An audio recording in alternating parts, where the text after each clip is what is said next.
really appreciate Pastor Ray and Jared opening up their church for this. So anyway, thank you guys.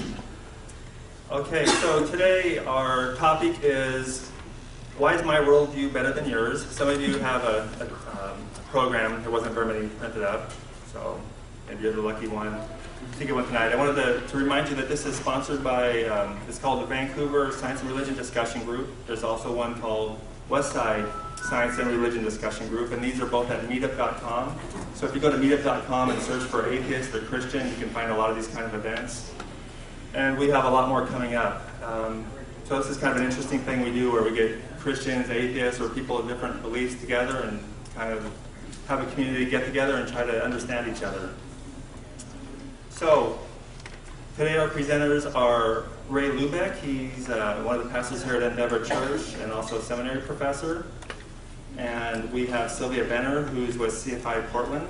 And I'll give each one an extra minute to explain what their organization is and maybe what events they have. And then we'll launch in to a presentation. So according to our guide,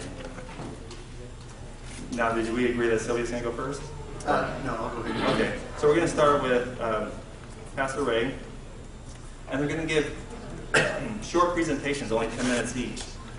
So it'll be very brief. After that, they'll have a 5-minute section where they can cross-examine each other or ask a question of something they think is a burning issue from their side. So 5 minutes for one to question the other, and 5 minutes for the other one to question the other one. And then I'll spend about 5 minutes asking a question of each one. And then we'll open it up to audience Q&A, and that should be for at least 40 minutes. So it should be an intensive time, or an extensive time for the audience to be involved. So I think you'll find the presentations go really fast. So with that, we'll open up and we'll start with Sylvia. So Sylvia, you have 10 minutes plus an extra minute to explain what CFI Portland is. We have a phone here, right?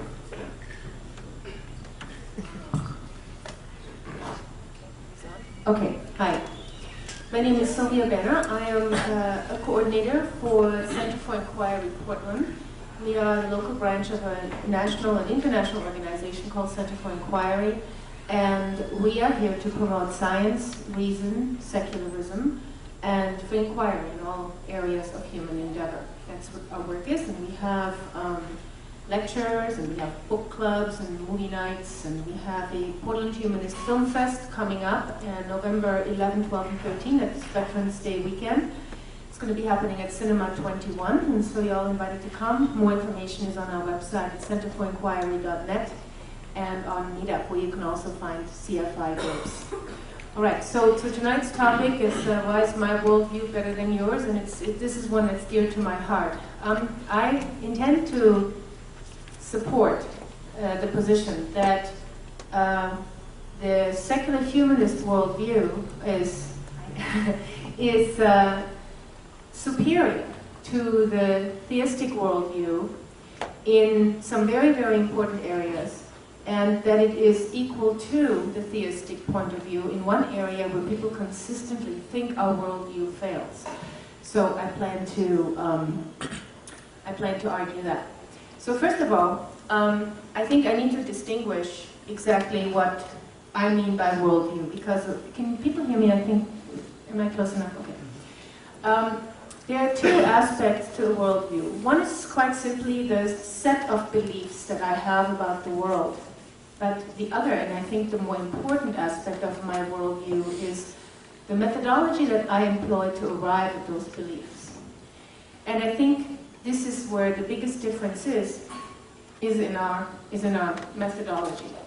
So the way I would evaluate the quality of a worldview, if we're to talk about what is good and what is better, is first of all, a worldview should accurately represent how the world actually is. There's all kinds of stuff you can believe about the world, and some of it's simply so, and some of it's not. So that's a very good, and I think the most important question is how accurate a description of the world is your worldview.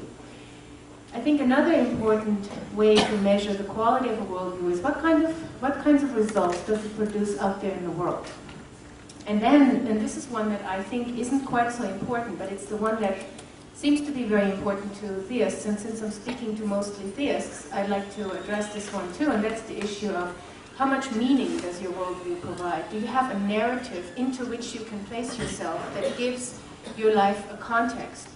And in secular humanism, the answer to that is most emphatically yes. So let's begin with this question of accuracy. Now, I'm not going to sit here and argue that my worldview is right and yours is wrong, Ray. Obviously, we know this, and we have had that discussion, and we can have it ad nauseum, and there's not going to be much there. Rather, what I'm going to argue is that my worldview employs a sound methodology, whereas the methodology of faith is a profoundly flawed methodology that doesn't have a track record of producing very good results in terms of hitting upon the right conclusions. So let's talk about what I see as the Christian way of knowing, the theistic way of knowing in general. One is revelation, and the other one is feeling. And some people might say, well, that feeling, that internal experience, that's a personal revelation. So, whatever you want to call it. Let's say essentially there's the document, and then there's how I feel. So let's begin with this feeling issue. And in the recent issue of Inquiry, Brian Dalton, who does a comedy show called Mr. Deity, questions that feelings are a reliable indicator of truth and value. He says, I could not help but see that conflating good feelings with truth and value was merely stacking the deck in favor of anyone who could tell a good story. Clearly, people of other faiths had these same deep, warm feelings about their salvation doctrines. Were their good feelings less indicative of truth than mine? So that's essentially what I say is a summary of the critique of why feelings just aren't a very good indicator, because a lot of people have a lot of feelings about a lot of things. None of it gives you any objective reference point for determining what is and isn't so. The other one is biblical revelation, and of course, the Bible is a profoundly flawed document. When you read it without assuming that it is the Word of God, it becomes very obvious that it is qualitatively no different from any of the other mythologies that people have come up with around the world. And without an objective reference point, you really have no way to say, well, is the Bible the right one? Or do the Hindus have the right one? What about the Tantras and all that stuff? There's a lot of stuff out there in the world. There's Greek mythology, the Aztecs had their own mythology. How do you determine what is and isn't accurate? So the Bible in and of itself isn't a very good reference point. And of course, if you're interested, Bart Ehrman has a great series on biblical criticism. And, and if nothing else, you read Tom Paine's Age of Reason, and there you go. The way of knowing of a humanist is a different one. We use a methodology that I term free thought. And I'm going to go to the Wikipedia definition because it's nice and concise. Free thought is a philosophical viewpoint that holds that opinions should be formed on the basis of science, logic, and reason, and should not be influenced by authority, tradition, or other dogmas. Now, the advantage of that is not that it always gives you the truth, but the advantage of that methodology is that when you have new data or better theories, you're willing to ditch the old ones and make a better decision. So, when prayer and fasting didn't work against the plague, maybe antibiotics did. That's what free thought does, okay?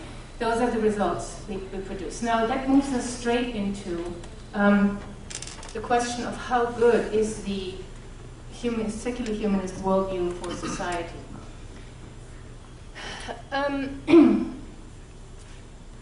And the most obvious thing that I notice is that human history has a very, very clear breaking point when things got significantly better.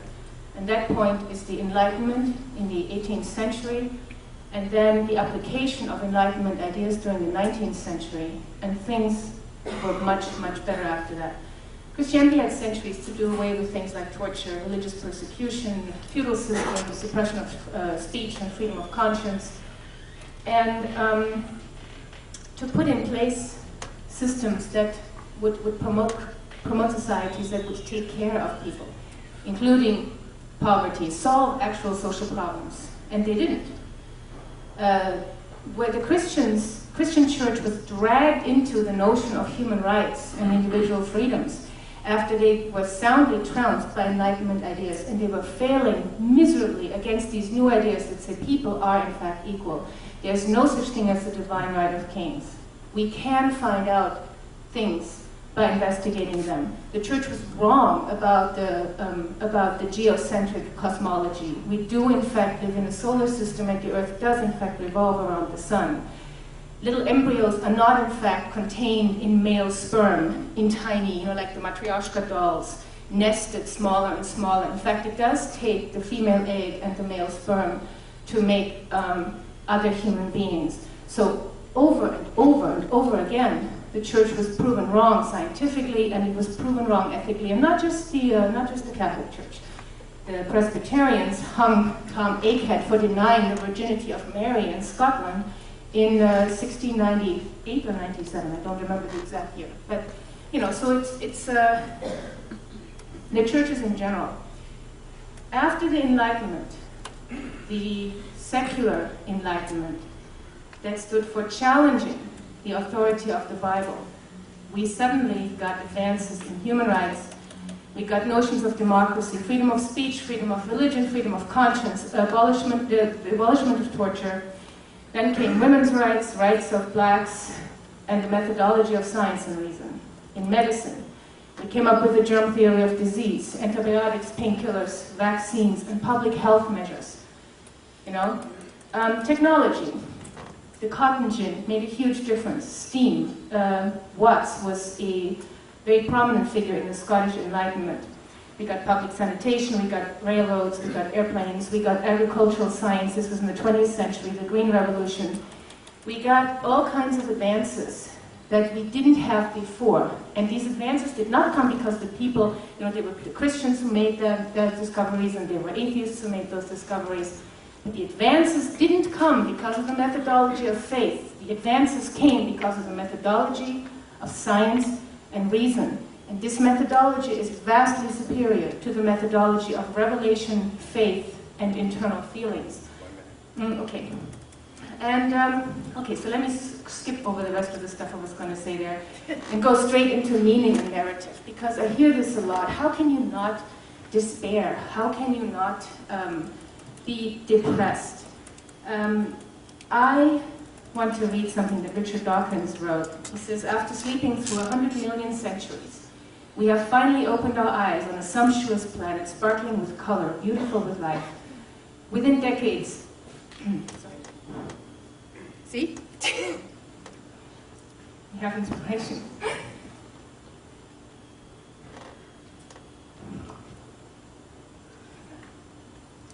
I give you some extra time. Okay. Yeah. I'm going to skip over that because we're not going to have enough time for it. It is absolutely spectacular to be alive and to experience the world. And we have a narrative on top of the emotion that my worldview brings me, knowing that every atom I am made of was made in a star billions of years ago.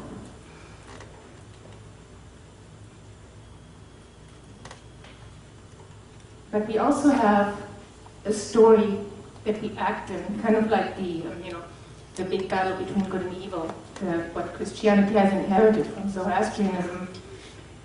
We have made progress as human beings, and we have made progress because we have applied reason and human resources and science, and we have made life better for humanity on the planet. And I project my mind into the future, and I see how much better we can do, how much better our lives can become, how many more scientific breakthroughs we can have, and what the potential is for humanity. And that's the story that I live in. That's what I'm trying to promote. And that's the narrative that secular humanists live in, and that's what inspires us. Thank you. All right, thank you, Sylvia. Let's have a hand for Sylvia.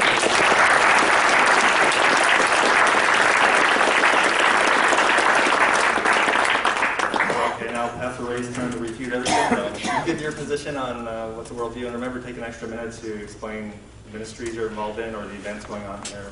Sure, just quickly, this is my home church right here at Endeavor, so welcome.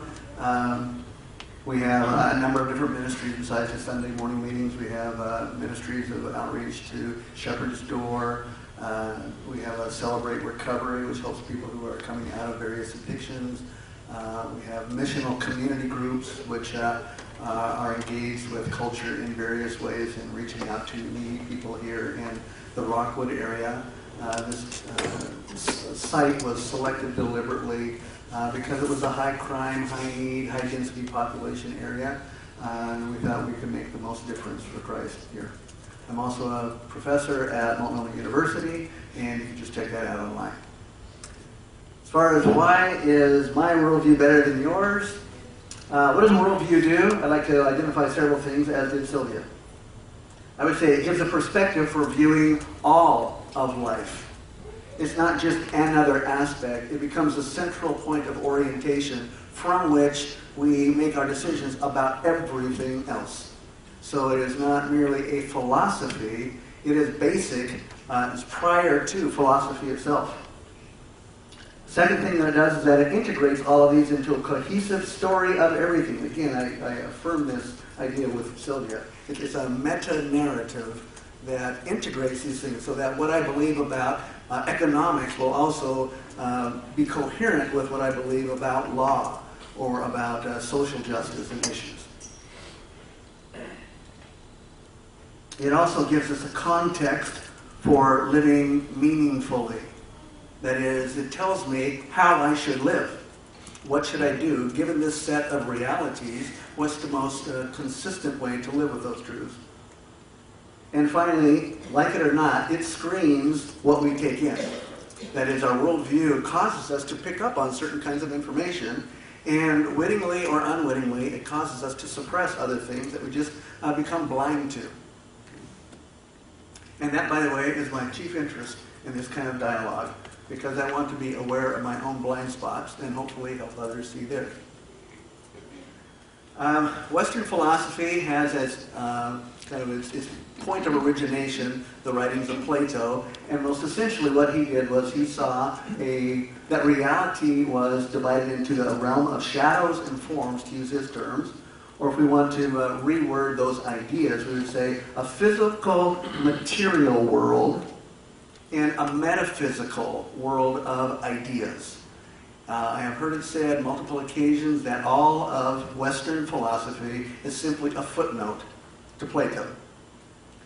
So every worldview is going to have to engage both of those aspects. Is space, time, matter, energy the only reality that exists? Plato was the one who said no. And all of philosophy since then has been dealing with this question. Is space-time, matter, energy real? There are some worldviews that say no. The physical world is not real. Who would say that? Is there reality beyond space-time, matter, energy? There are some who would say this isn't real, but the spiritual part is. And those are pantheists. They would say all of the physical world is Maya. It's an illusion. There are those who would say, no, this isn't real, and no, there isn't such a reality beyond space-time, matter, energy, and at least some postmodern theorists would say reality is simply a word that we impose as a social conceptual concept onto our phenomena. On the other hand, there are those worldviews that say, yes, there is such a thing as real matter. Is there reality beyond space-time, matter, energy? And theists, those who believe in God, would say, yes, we believe in physical reality, we believe in the metaphysical reality. Those who are naturalists, or what I would prefer to say, anti-supernaturalists, would reject that there is such a thing as a spiritual reality. I'll tell you more about that in a moment. So, summarize here. Is the natural world real? Pantheists would say no, but they do believe that there's a supernatural world. Naturalists, atheists, most would go into this category, would say, yes, the natural world is real, but there isn't anything else. Theist says, yes, there's a natural world. Yes, there's a supernatural world. A widely quoted psychologist, atheist, by the name of Eisnick, said, if it cannot be measured, it does not exist. In science, only one thing matters, and that is the facts. Now, I find a statement like that very troublesome for a worldview. Let me rephrase it. One should only believe in things that have evidence to support them. Okay, I understand the statement, but it's self-defeating. And what is the evidence to support this asserted belief? Is there scientific evidence to show that that statement is true? And what do you believe constitutes valid evidence? What are you going to count as evidence? And what evidence do you have to support your belief in what constitutes evidence? You see how it keeps going back? My point? Science can neither prove nor disprove non-physical reality. It simply dismisses it out of hand. It doesn't refute it. It simply says it doesn't compute. So, the metaphysical world, for them, merely disappears, which seems to me a flawed methodology. Is science the basis of a worldview, or is a worldview the basis of a science? And as I've engaged with other atheists in the past, as well as in these dialogues, it appears to me that the claim is made that science is the basis of their worldview. And what I would contend is you can't have it that easily. The worldview comes first. You have a set of beliefs that you carry into your science so that your methodology is paradigm dependent. And there are simply far too many aspects that cannot be measured scientifically. Can you measure value or purpose or meaning or justice or beauty or personhood or joy or transcendence or many of the other things that make up life? For that matter, can you even say that pain is real? It can't be measured. So you have a nurse or a doctor come into your room and asks you to say, on a scale of 1 to 10, what is your level of pain? Well, if they can measure it scientifically, they wouldn't need to ask you. They could say, your level of pain is 5.36. Specialization may be a great temptation for the scientist, that is to zero in on one particular aspect. For the philosopher, it is the mortal sin. We have to address things like value and purpose and meaning that go beyond what science will ever be able to answer. Simply assuming that only matter is real leaves too many important questions. Like, why is there something rather than nothing? Are things like purpose, beauty, and love real? Is there any non-material reality? Does life itself have any inherent meaning? How do inanimate particles, like atoms, aggregate into something fundamentally different, a living organism, and why? And is this design? Are humans capable of making free choices, and on what basis? Can evolution support the moral basis for dignity of human life? Does anything I do really matter? Is it possible for us to know anything independently of our predetermined models of observation? And there are many scientists who would say no.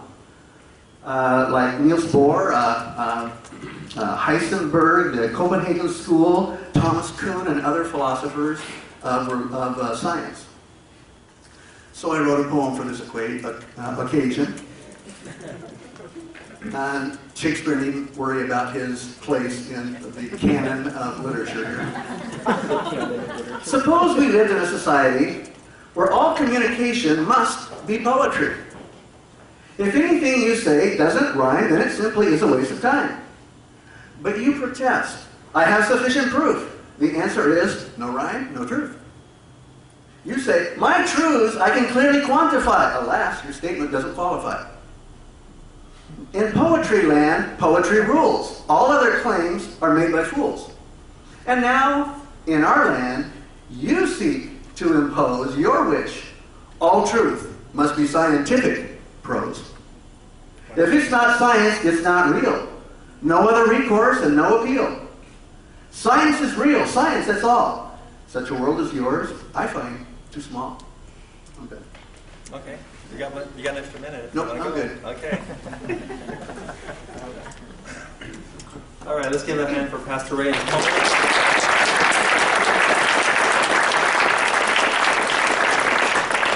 take it you can't play a musical instrument, or the song just hasn't come out yet. Yeah, we'll be releasing that one later. I'll have that. Choreographed and all. That's right. And then we could all rate it, as far as oh, sorry. Let's not go there. Yeah.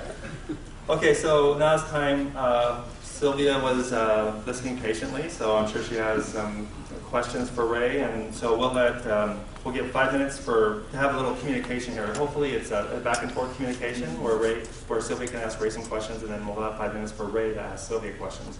So put Sylvia in the driver's seat for 5 minutes. I don't know if I have questions for you. I've heard half the presentation seems to have been the same one that we did before, the whole Play-Doh and stuff.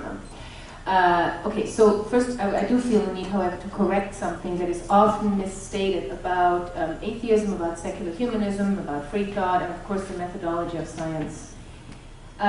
Science does not need to prove disprove the supernatural world, and science does not claim that anything it cannot prove does not exist. If that were the case, we could stop looking for new stuff. Science continues to look for new things to prove. Rather, the free thought position is that if you cannot prove something to be so, there is no reason to believe in it and to live your life like it actually exists, because then anybody can make any number of claims that are not disprovable, mutually contradictory, and you can't decide between them. So that is a very important misrepresentation of the scientific methodology and of the atheist position. And unanswered questions, of course, aren't a problem. They are a reason to keep looking. So I have one question, I guess. So you make a claim about God, something supernatural, and you can't prove it. I can't disprove it. So somebody else makes a claim, you know what, Ray, we all live in a simulated reality. The world is more like Simulacron 3 or the Matrix. And the reason we can't detect that we live in this reality is because this reality is utterly internally consistent. So now, how do you make a decision between whether the Matrix has it right or whether the Bible has it right? I suppose that I would employ 3 different criteria. One of them would be that of coherence. That is, if there's something that is incoherent in this simulated world, then I would have reason for suspicion.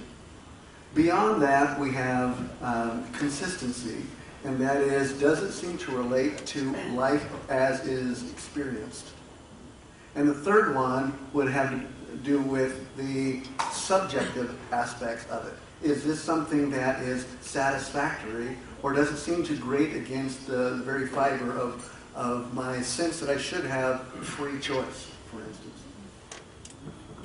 Okay, so by definition, in Simulacron 3 and in the Matrix, the authors go to great lengths to make sure that this is an internally consistent reality. So this, when you say coherence... Coherence, yes. Coherent. I would say that they would pass on that one. Yeah, so they would pass. Yeah. And then the last one is this issue of feeling that Brian Dalton criticizes, is that if you go by feeling, then, there are people who actually do feel we live in a simulated reality. There's a whole cult about we live in a simulated reality, let's break out. Probably here in Portland, too, right? Yeah, they take ground zero for that kind of stuff. So I guess how do you pick your sense of what you should be feeling against their sense of what they should be? Because in the Matrix is a very interesting thing. Have you never had the sense that something just isn't right with the world? Something should be different. That's how kind of Neo, that's when I have to basically talk Neo into realizing he's living in a simulated reality. Sure. So how do you judge between those people's feelings and yours? Sure, I think that's a great illustration that you brought, and the answer is already implicit in your illustration. How was Neo brought out of that world? And it was because he was brought into encounter with things that he had suspected all along that just didn't seem to work inside of this. So there are ways of testing this with consistency. By consistency, what I mean is what I say, or what this model is representing, also accords with what I'm now understanding in light of all of my experiences. And I wouldn't be so quick to discount feelings. Because once again, I would say that love is a real thing, and yet if I'm locked into that lower world of Plato, and that's all, then all I can say is that love is simply a rush of oxytocin with maybe a little bit of epinephrine thrown in. Okay, so I want to make one other distinction. There seems to be some conflating of concepts again, So, we're talking about love as evidence for something else, or feelings as evidence for something else. That the feelings are real, it's quite evident, and in fact we can measure them. We can't quantify them yet, but we can detect their existence as neurological states. However, there's a very important other thing that, when we talk about belief, there's of course, belief is often used in the sense of value, whereas your quotes here use belief in the sense of belief in the existence of something, or belief in a fact, believing the truthfulness of something, which are two different. So this equivocation doesn't quite work in terms of an argument.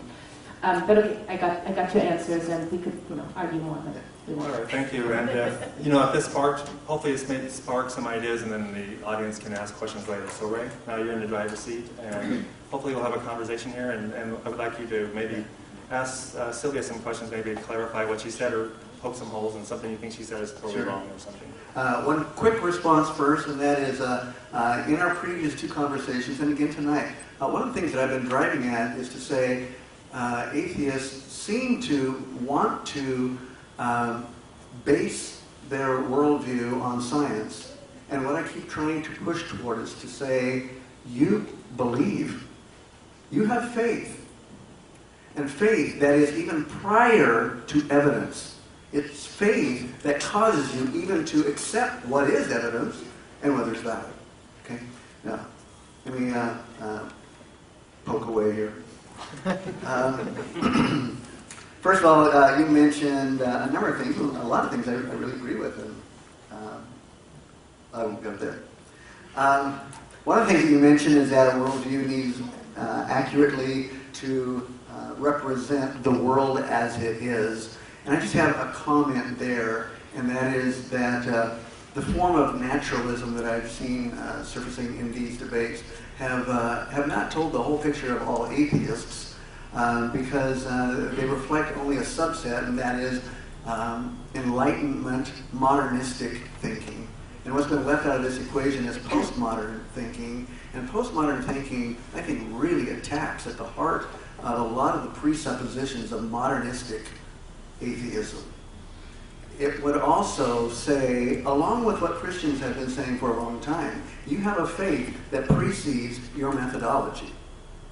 And in fact, Discover Magazine a number of years ago said that evolutionists are finding themselves being opposed by two partners who are unusual bedfellows, Christians and postmoderns. And even if you can dismiss or turn aside arguments of Christian critique of atheism, I think that you have yet to do battle with postmoderns, and there's going to be a lot more that will need to take place there, because they're going to challenge your objectivity in approaching a particular field. So that would be one aspect you can respond to that. Okay.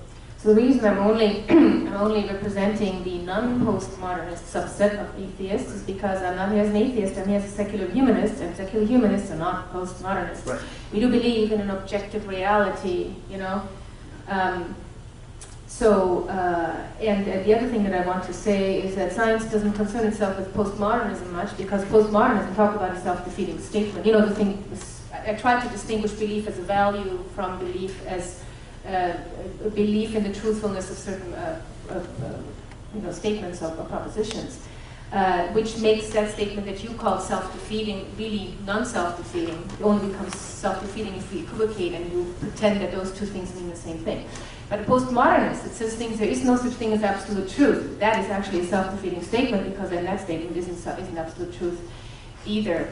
And I have to admit, Ray, you are the very first Christian I've ever encountered who is a Christian and a postmodernist, because those two things are way incompatible in my mind. So that's another dinner conversation, I suppose. Okay.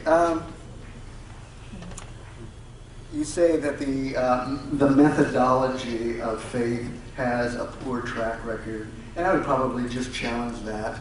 on any number of ways. So for instance, you say Christians were unwillingly dragged into social issues, and I would say, no, how did slavery here get abolished, or the civil rights movements? And you'll find that it was William Wilberforce who, on the basis of Christian principles, or Martin Luther King Jr., or others who have been at the very forefront. Women's suffrage was hardly something that started merely with atheists. It was in the churches all over the place. Public health, look at how many hospitals and various kinds of clinics worldwide have been started and maintained by people of faith. I think that you're taking credit for the methodology of science in ways where actually you're simply parasitically jumping onto something that's been around a long, long time. And maybe just anecdotally, at Multnomah, this last week on Monday, we canceled classes for the whole day, and it was a day of outreach. And I spent the day packing lunches for people who had no food. And they knew that there was going to be a giveaway there, and I understand that there are atheists who are involved in upper levels of administration and policy, but I don't see atheists taking a day off of school at a secular university in order to do that kind of face-to-face, hand-to-hand touching people and caring for them.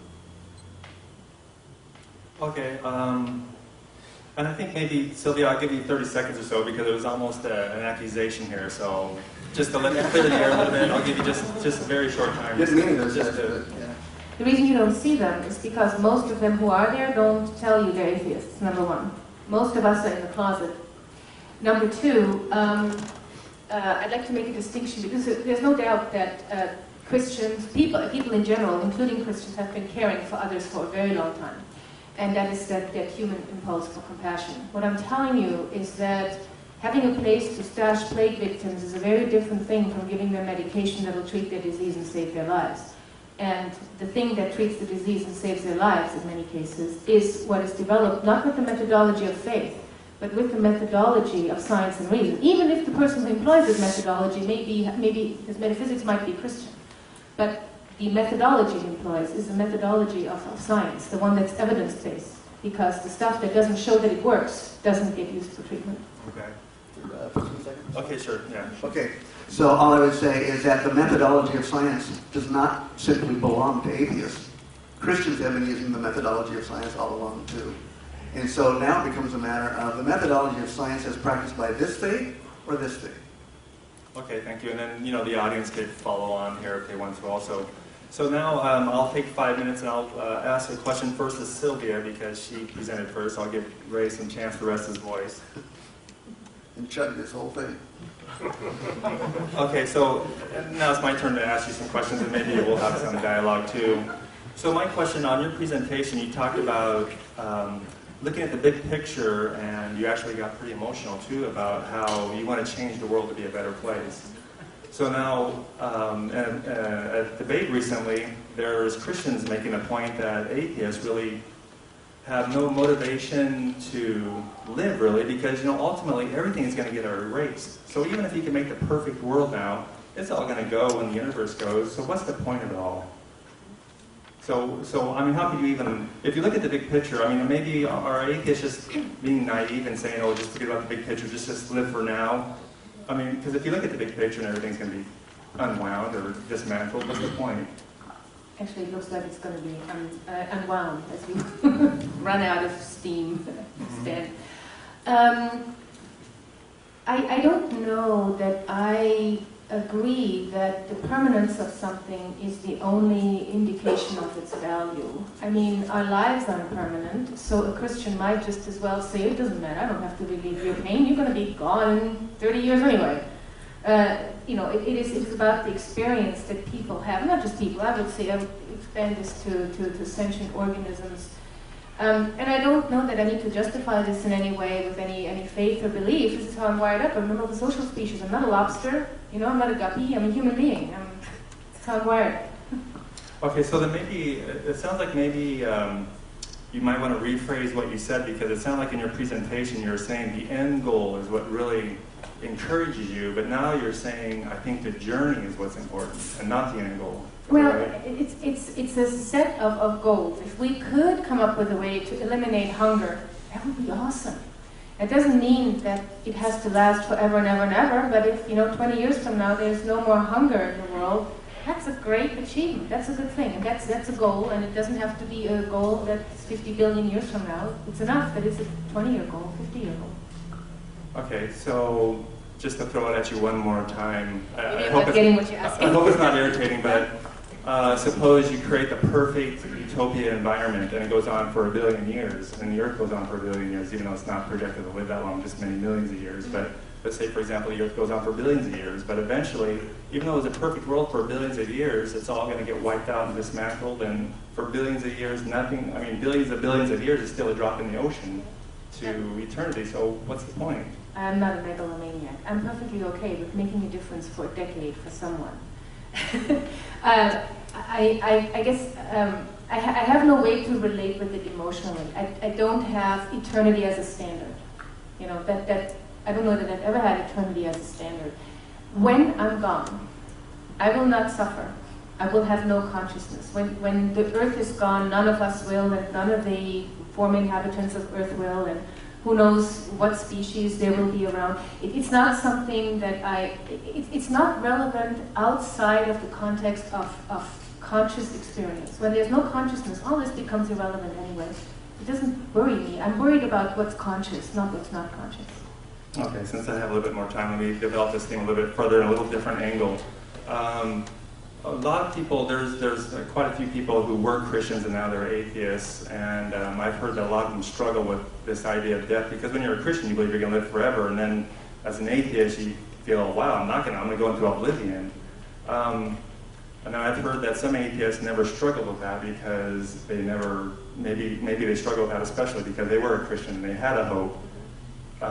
So what's your input on that? Is this something that all atheists, if they really thought about it, maybe struggle with? Are some atheists in denial so they don't struggle with it? So trying to deal with this eternity, basically, according to the worldview of atheism. So. I don't know that I'm the right person to address it because I haven't experienced that struggle. Many people report to me that they have had that struggle. I don't, and I think I don't know exactly how Mark Twain phrased it, but he says something like, I was dead for millions of years before I was born and never suffered the slightest inconvenience from it. I'm not worried about all the billions of years that I wasn't alive, and I'm not worried about the billions of years that I'm not going to be. So maybe I lack compassion in that area because I haven't experienced that. It might be better to ask this question of somebody who has struggled with it and overcome it. I've not had to deal with this. I'm pretty sanguine about death at this point in my life. And by the way, I've been sanguine about death when I thought it was imminent, too. So it's not unusual. It's not just because I'm not. Yeah. Okay, thank you. And again, hopefully this sparks some questions for the audience. They can follow up if they want to. Okay, so Pastor Ray, I have some questions for you. I have a relative who's a very strong believer, kind of a Pentecostal believer, and she really believes that prayer will solve things or do things, especially praying for the sick and things like that. And there's one friend they have from church, I guess. She's really involved in the healing ministry, and they have somebody from church who's kind of decrepit in a wheelchair, maybe 10 years old. And for years they've been coming over and praying over it. This is the promise of Jesus. Believe in it, you'll receive it. And I was thinking at first I could see that could give a lot of hope to the child. But I'm thinking, nothing's going to happen. God's not going to cure this person in a wheelchair. What's going to happen long term? So I'd like to know your ideas on the Christian worldview in that situation. Is it doing more damage to pray this faith, that if you have faith and Jesus is going to heal you because that's the gospel and all that, and it doesn't happen?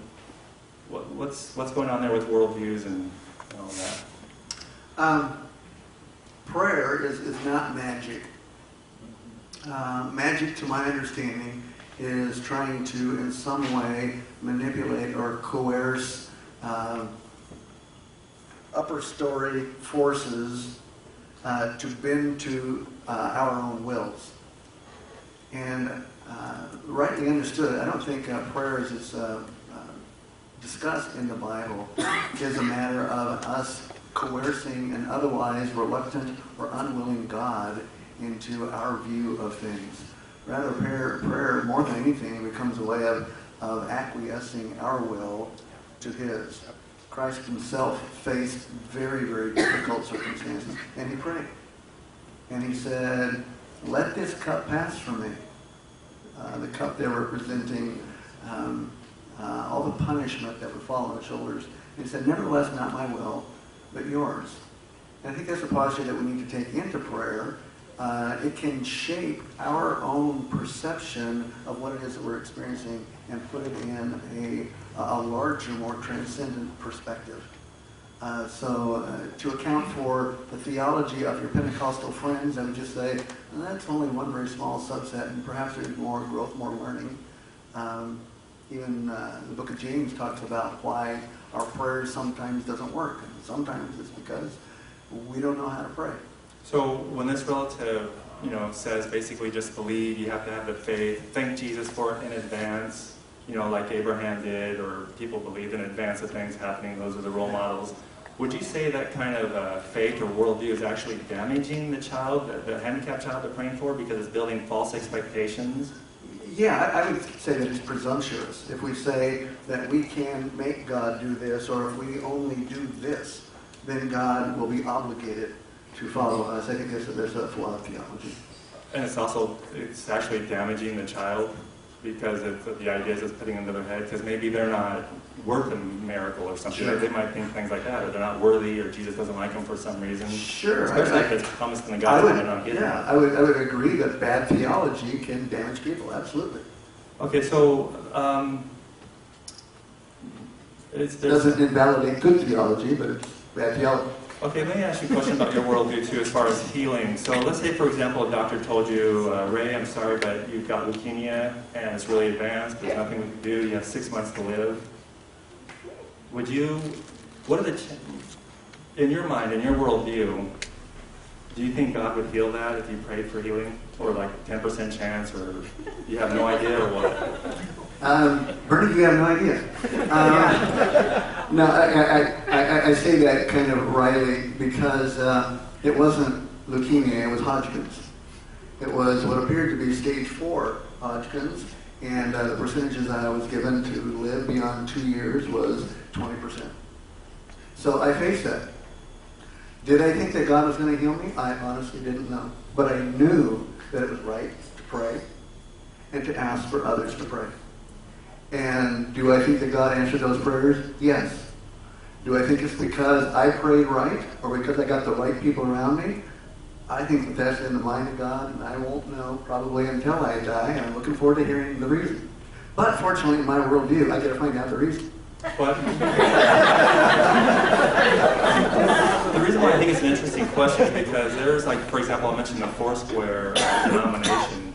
I believe one of the squares is they believe that Jesus will heal. There's healing in the atonement. And I believe that they have a crisis because they've had senior leaders that died from illnesses. So they had a major disconnect with the worldview that they were preaching and what they were seeing, because they can no longer say, well, these people weren't righteous enough or whatever, because they're their own leaders. And I think their denomination is actually in chaos right now over this healing issue. And so it's kind of a worldview healing question, I think. Yeah, and again, I'm not trying to stand here and defend a particular subset of evangelicalism. If you're asking me about theism or Christian theism as a worldview, I have to look at things much bigger. Does God heal? Yes, He heals. Does He heal everyone? Well, no, George Bernard Shaw had it right. The statistics on death are quite impressive. 1 out of 1 people die. So whether you die from this disease at this time or that disease at a later time, it's going to happen.